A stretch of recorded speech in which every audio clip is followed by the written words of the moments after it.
Que a graça e a paz de nosso Senhor e Salvador Jesus Cristo esteja repousando abundantemente sobre cada irmão, cada irmã esta noite. Uma alegria muito grande estar com os irmãos, não só por este momento de culto, mas de um modo muito especial por esta celebração dos 110 anos da nossa igreja aqui em Sorocaba. E juntos nós agradecermos a Deus pela caminhada histórica, pelas vitórias, pelas bênçãos, por tudo aquilo que Deus tem nos concedido. Sinto-me profundamente honrado de fazer parte deste momento e de dirigir a palavra aos irmãos, às irmãs. Vamos abrir as nossas Bíblias no livro de Esther. O livro de Esther, no capítulo 4, a partir do versículo 12 em diante. Este texto faz parte de um momento da história do povo judeu, em que vários judeus haviam sido dispersos, levados cativos, e esta história ocorre fora do território do povo de Israel, no reinado da Pérsia, onde aquela jovem havia sido levada cativa e havia ascendido à posição de rainha por uma longa e sinuosa circunstância que só a providência de Deus explicaria. E este momento é o momento em que uma grande perseguição está sendo urdida, tramada, para a eliminação dos judeus. E o tio de Esther, chamado Mordecai, toma conhecimento e leva, então, o desafio para que Esther possa, como rainha, intervir a favor do povo judeu. Este é o contexto da leitura que nós vamos fazer. No capítulo 4, versículos 12 em diante, fizeram saber a Mordecai as palavras de Esther. Então lhes disse Mordecai que respondesse a Esther: não imagines que por estares na casa do rei, só tu escaparás entre os judeus. Porque se de todo te calares, de outra parte se levantará para os judeus socorro e livramento. Mas tu e a casa do teu pai perecereis. E quem sabe, se para tal conjuntura como esta é que foste elevada a rainha? Então disse Esther que respondesse a Mordecai: vai e ajunta todos os judeus que se acharem em Susã, e jejuai por mim, e não comais e nem bebais por 3 dias, nem de noite, nem de dia. Eu e as minhas servas também jejuaremos. Depois irei ter com meu rei, ainda que é contra a lei, se perecer, pereci. Então se foi Mordecai, e tudo fez segundo Esther lhe havia ordenado. Nós estamos celebrando uma data muito importante, 110 anos, como Igreja Presbiteriana Independente em Sorocaba. E esta é, sem dúvida nenhuma, uma oportunidade muito especial para rememorar, para refletir, para avaliar, não só por ocasião deste culto, desta celebração, mas na nossa caminhada, na nossa jornada como igreja, de olhar um pouco para o passado, de se deter um pouco na nossa história. O nosso boletim tem um apanhado histórico muito interessante, com muitas informações que foram trazidas aqui pelo presbítero Gamaliel. Muito inspirador saber essa história, esses fatos, esses acontecimentos. Mas também este é um momento, não apenas no culto, mas na vida, na caminhada da nossa igreja, para nos perguntarmos sobre o presente e o que nos aguarda também o amanhã. O que vai ser a igreja que vamos deixar para outra geração, a geração que vai nos suceder, a geração que vai assumir a liderança desta igreja e vai continuar esta obra até a volta do Senhor Jesus Cristo. É bem verdade que nós, às vezes, diante do passado, nós temos uma tendência em idealizar o passado. Olhar para o passado numa perspectiva muito saudosista, idealizando, há uma espécie de glamourização do passado.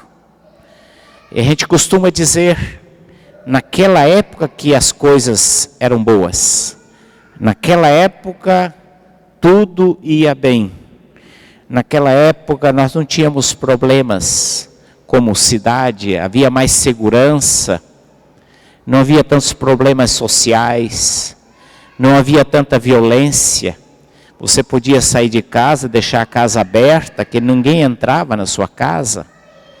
E a gente começa a puxar as histórias assim, não havia tantas pessoas morando na rua, não tínhamos o problema do crack, da violência na família, e nós vamos puxando as histórias e nós vamos lembrando quantas coisas boas nós tínhamos no passado. E nós suspiramos, naquela época é que era bom. E nós, com relação à igreja, temos o mesmo sentimento, a mesma atitude. Naquela época, muitos anos atrás, os crentes eram mais fiéis, estavam firmes aqui na igreja, culto de domingo, escola dominical, reunião de oração, estudo bíblico, o povo estava firme aqui na igreja. Naquela época, os crentes eram mais fiéis, os líderes eram muito mais dedicados. Eles vestiam de maneira mais intensiva a camisa da igreja. Os pastores eram muito consagrados, homens dedicados.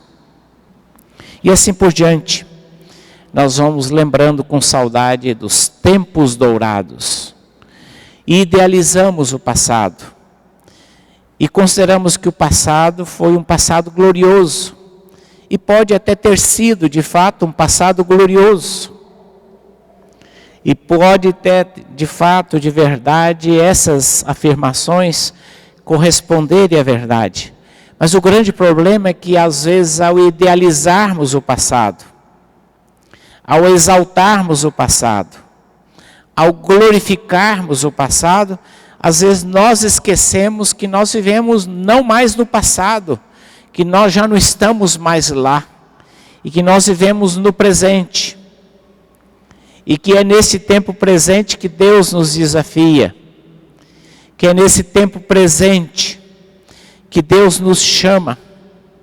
Portanto, nós não podemos esquecer do passado e olhar para o passado com gratidão, porque olhando a lista aqui de igrejas plantadas pela primeira igreja de Sorocaba, que história bonita. 12 igrejas, mais de 12, eu fui informado que além dessas aqui também a IPI de Salto, que não está nesta lista, de Alumínio e de Biúna, também são filhas da primeira igreja de Sorocaba e outras congregações. E quantas pessoas passaram por aqui e se converteram, quantas vidas foram edificadas, quantas vidas foram transformadas. E há no Narrativa Histórica, muito bem lembrado, um episódio que me abençoou. E hoje eu estou aqui, porque fui abençoado por um episódio desta igreja no passado. O reverendo Jonas Dias Martins, que estudou aqui nesta igreja, num seminário menor que funcionava nos porões desta igreja, quando o pastor era o reverendo Jorge Bertolazzo Estela. E o reverendo Jonas Dias Martins foi ordenado pastor e saiu daqui em direção à Alta Sorocabana, região de Iepê, Assis, depois no norte do Paraná. E ali ele plantou várias igrejas. E ele foi meu pastor e eu professei a fé com ele. E depois, quando me tornei pastor, Ele me acompanhou durante um bom período, enquanto estava vivo. Eu estava perto de Londrina, onde eu fui pastor, nas imediações. Mensalmente eu me dirigia a Londrina para conversar com o reverendo Jonas e pedir a sua orientação, a sua ajuda. E eu fui tremendamente abençoado por aquele homem, aquela figura inspiradora, filho desta igreja. Então, lembrando disto, meu coração se enche de alegria por tantas coisas preciosas que esta igreja, quantos frutos que esta igreja tem dado.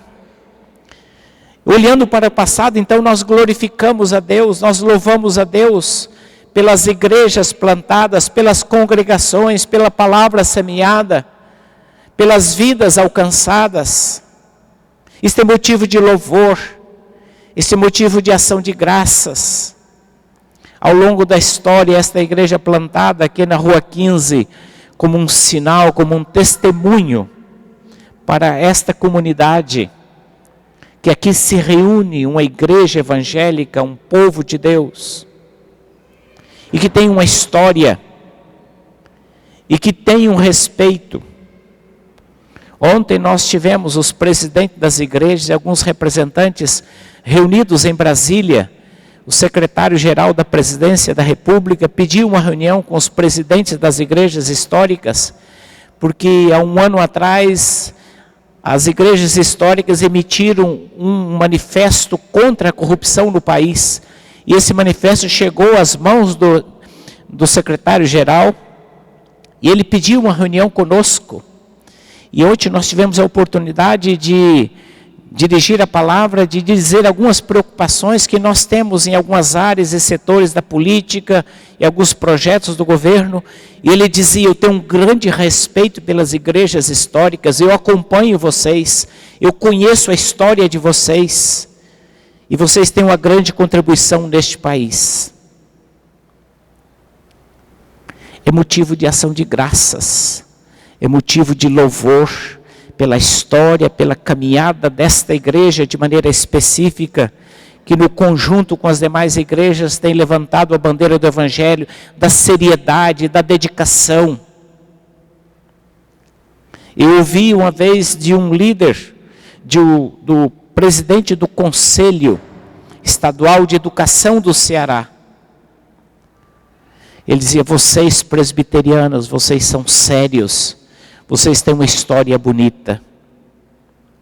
Então é motivo de ação de graças, de louvor a Deus, por aquilo que Deus tem nos dado a oportunidade, o privilégio de fazer, de seguir, em meio a tantos escândalos e desmandos e atitudes que envergonham o Evangelho, de coisas que nos entristecem, de atitude de pastores, de líderes, de igrejas que causam vergonha para o Evangelho. Nós olhando para trás, nós podemos dizer: até aqui Deus tem nos abençoado, até aqui Deus tem nos guardado, até aqui Deus tem nos honrado, e até aqui o nome do Evangelho não tem sido blasfemado por nossa causa. Isso é motivo de ação de graças, isso é motivo de louvor.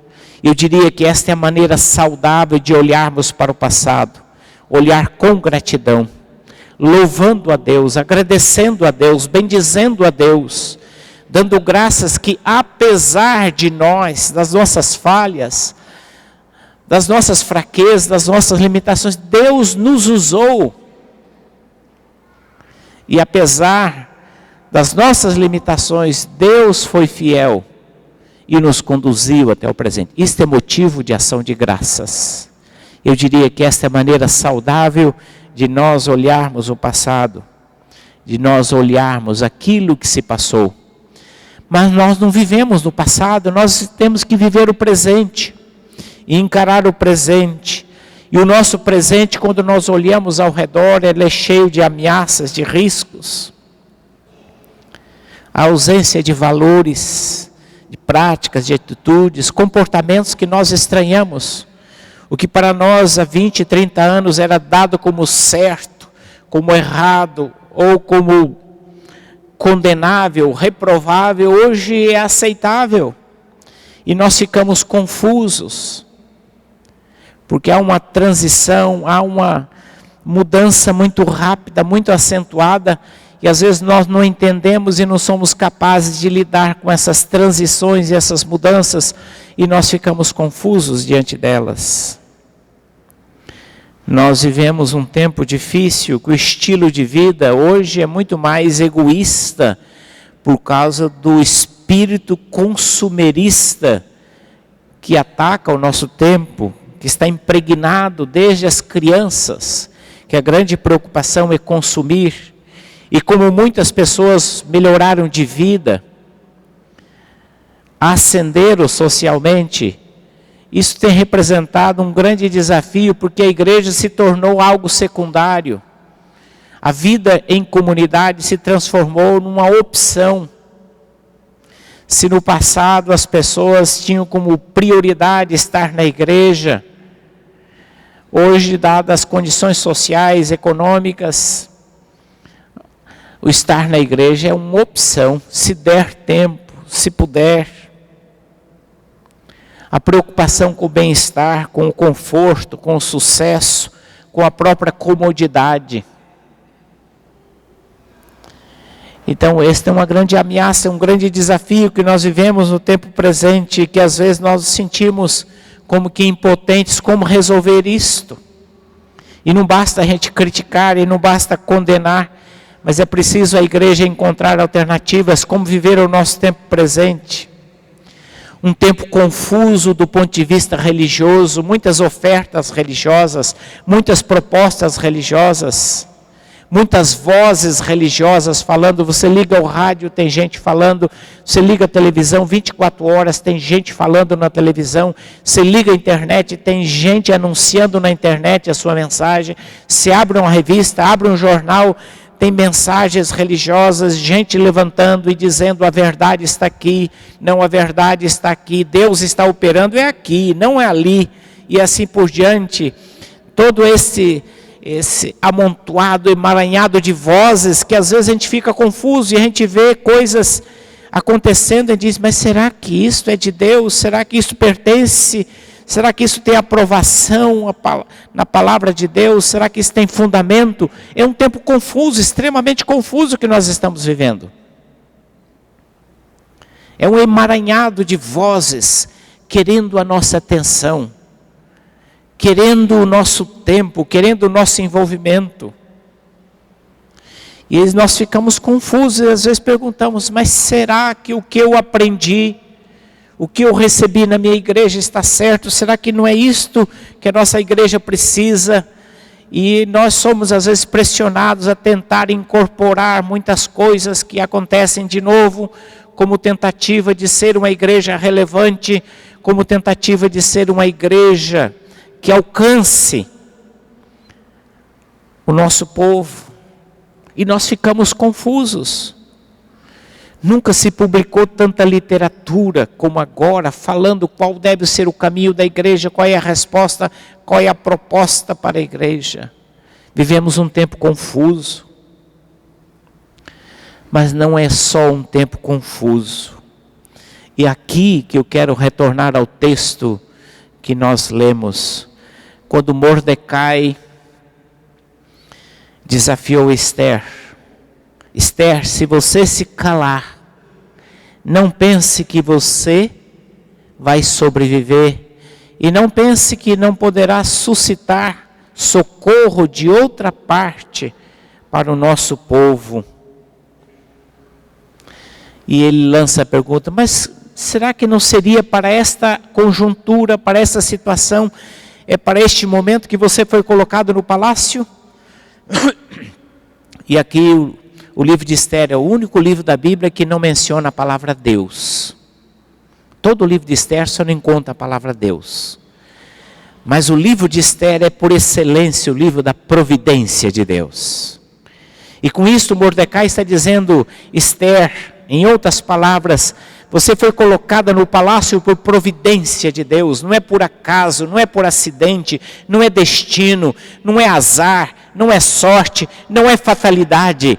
Você foi colocada no palácio porque Deus planejou que tivesse alguém nesse momento crucial, difícil, nesse momento de aflição. Deus te colocou aí. E você foi colocado aí para você intervir em favor do teu povo. Meus irmãos, esse episódio é extremamente desafiador para nós. Se o nosso tempo é confuso, se nós estamos com saudade do passado, se olhamos e presenciamos que os crentes já não são tão fiéis, os líderes já não são tão dedicados, os pastores já não são tão consagrados, e às vezes nós entramos num ambiente, num sentimento de desespero, de saudosismo, porque tudo se foi e hoje tudo está tão diferente, a música está diferente, o louvor é diferente, o jeito dos crentes é diferente, tudo é diferente. Aquela igreja que era boa, e às vezes nós ficamos assim lamentando que as coisas mudaram, que as coisas já não são mais as mesmas, e às vezes olhando ao redor nós vemos dificuldades, nós vemos problemas, nós vemos lutas. Aqui a palavra de Mordecai cabe para nós. Quem sabe se para tal tempo, para tal conjuntura que Deus te colocou na igreja de Sorocaba. É para esta conjuntura, é para este momento que Deus aqui nos colocou. É para esta hora que você está aqui. Não é para o que passou, mas é para esta hora. É para este momento, esta circunstância que Deus nos colocou aqui. Nós cantamos: as tuas mãos dirigem o meu destino, acasos para mim não haverá. O crente não crê em destino, aquela força cega, impessoal, que dirige a vida e você está ao sabor dos acontecimentos. O cristão não crê em destino. O cristão não crê em sorte. O cristão não crê em azar. O cristão não crê em fatalidade. O cristão crê num Deus da providência que dirige a nossa vida. E que tem planos e que tem propósitos para a sua igreja e para a sua vida e para a minha vida. E que Deus nos coloca em determinados momentos e circunstâncias. E Deus te coloca ali com um propósito. E Deus te põe ali porque Ele tem um plano. E Deus te coloca ali porque Ele deseja te usar. Deseja te abençoar. Você não está aqui por acaso, você não desembarcou na vida por acaso, você nasceu com um propósito e Deus te chamou para pertencer à igreja de Jesus Cristo com um propósito, e Deus te colocou na primeira igreja de Sorocaba, ou seja lá qual for a tua igreja aqui em Sorocaba, a igreja que você pertence, Deus te colocou ali para você frutificar, porque Deus tem um plano para a tua vida, não é por acaso. Não é obra do destino, não é obra de uma força impessoal, mas há um propósito de Deus, e Deus nos colocou neste momento da história, da vida desta igreja, para olhar com gratidão aquilo que foi feito, mas não para a gente ficar preso no passado, a gente entender os desafios que Deus tem para nós. Algum tempo atrás eu vi uma seguinte ilustração, de um exímio atirador, praticava tiro ao alvo. Ele havia participado de várias competições, tinha muitas medalhas, muitos troféus. Exímio atirador, atirava de olho fechado e acertava o alvo. Mas um dia mudaram o alvo e ele continuou atirando na mesma direção, acreditando que continuava acertando o alvo. E não percebeu que o alvo havia mudado, saído de lugar. Nós como crentes às vezes aprendemos a fazer as coisas de uma maneira e não percebemos que os alvos vão mudando e que a gente precisa perceber as mudanças, os desafios e de responder com a nossa fé a cada desafio novo, a cada momento novo que exige de nós uma postura aberta e uma postura diferenciada. Às vezes nós temos a tentação, como o povo de Israel foi tentado, tendo atravessado o deserto e estando às margens de entrar na terra prometida, foram enviados os espias, 12 homens. E eles foram examinar a terra e voltaram. 10 trouxeram um relatório realista, mas muito pessimista. Se concentrava apenas nas dificuldades. 2, Josué e Caleb, disseram: é verdade, tudo isso, a terra tem gigantes, há cidades fortificadas, mas Deus nos deu uma promessa. Nós temos uma promessa de Deus. Deus nos trouxe, tirou da escravidão para colocar nessa terra. Então Deus vai nos dar essa terra. Vamos lutar. Não vai ser de graça, vai ter trabalho, vai ter luta, vai ter suor, vai ter sangue. Mas vamos, que Deus vai nos dar esta terra. Mas a maioria venceu. Nem sempre a maioria está certa. A maioria venceu. E eles murmuraram contra Moisés. E eles reclamaram contra Moisés. Eles queriam voltar para a situação de escravos, saudosos do passado. Ficaram com medo de enfrentar o futuro que estava diante deles. Era um futuro difícil, mas era um futuro garantido por Deus. Era um futuro de trabalho, mas Deus estaria ao lado deles. Como resultado, eles peregrinaram 38 anos, até que todos, daquela geração de incrédulos e medrosos, morressem. Somente a descendência de Josué e Caleb e os demais descendentes deles é que puderam entrar na terra prometida. Às vezes nós temos a tentação, o desejo de recuar, com medo de avançar, com medo de tomar posse da terra que Deus tem nos dado. As promessas de Deus. Deus tem abençoado esta igreja desde a sua fundação. É uma igreja frutífera. É uma igreja abençoada. Então a gente tem que crer que Deus vai continuar abençoando. Deus tem honrado a sua palavra com relação à nossa igreja. E nós temos que crer que Deus vai continuar honrando. E nós não vamos ficar apenas nas 12, nas 13 ou 14 igrejas plantadas. Precisamos sonhar com outras igrejas. Precisamos sonhar com mais pessoas sendo alcançadas.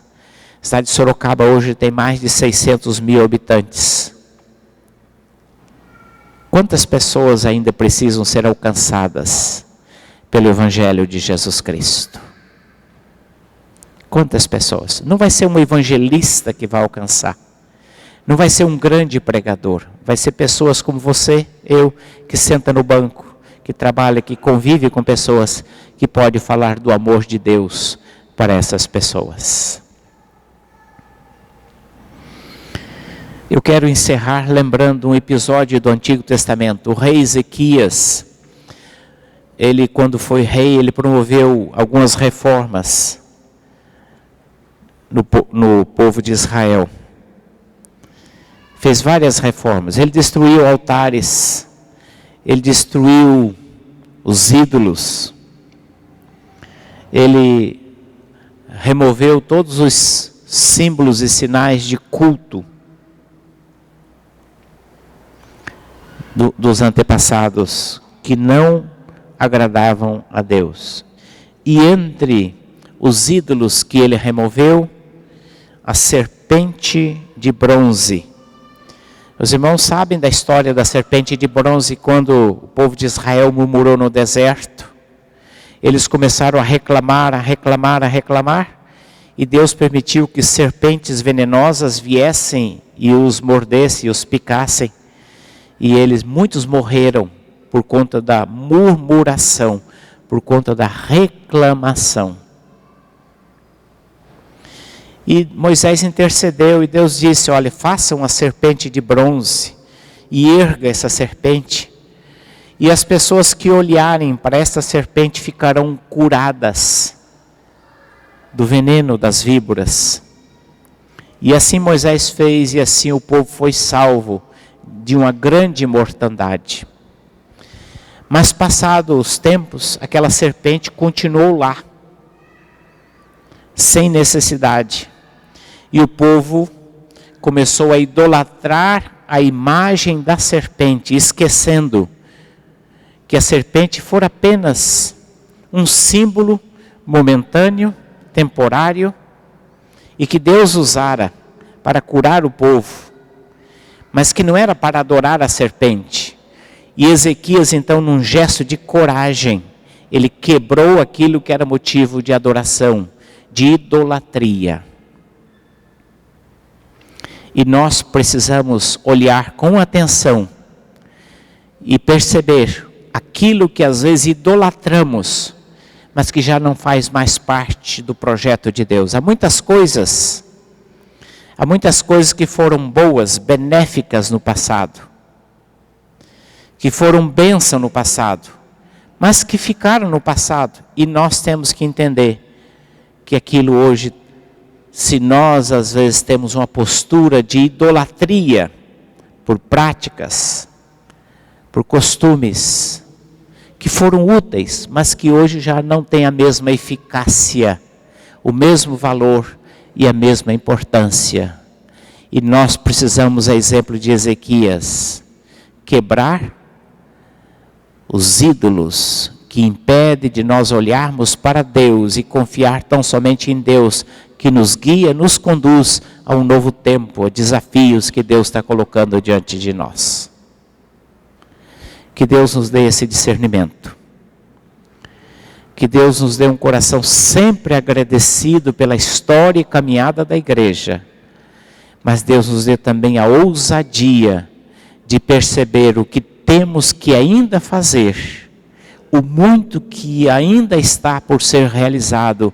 E Deus não tem nenhum outro recurso, senão você, senão a mim, para fazer a sua obra. Que Deus assim nos abençoe e nos dê a disposição para estar a serviço dEle. Amém.